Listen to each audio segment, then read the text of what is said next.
ما هي الدالة functions في بايثون؟ وكيف تسهل حياتك كمبرمج؟ السلام عليكم أصدقاء البرمجة، ومرحبا بكم في الحلقة جديدة من سلسلة تعلم بايثون. اليوم سنتعرف على مفهوم مهم جدا في عالم البرمجة يساعدك في تنظيم الكود وتفادي التكرار. الدوال functions. ما هي الدالة functions؟ هي واحد الكود يكتب مرة واحدة، وتقدر تنادي عليه في أي وقت ممكن يستعمل في نفس المهمة.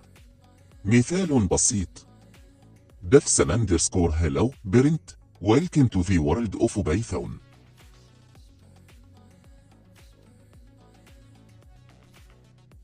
هذه الكود كي يعرفوا دالة سميتها _hello.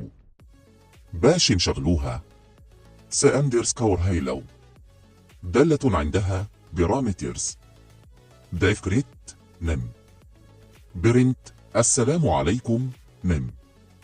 باش تنادي عليها create خالد tree كوثر. دالة كترجع لك قيمة.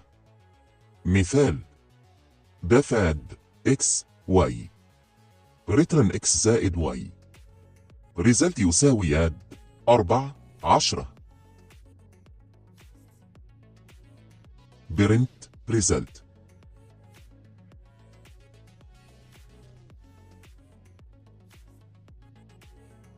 لماذا نحتاج الدول؟ اختصار الكود من أجل كود منظم. استعمال الكود في أماكن مختلفة. تقسيم المشروع إلى أجزاء صغيرة ومفهومة. في الحلقة المقبلة إن شاء الله سنتعمق أكثر بالإضافة إلى شرح arguments و return بطرق متقدمة.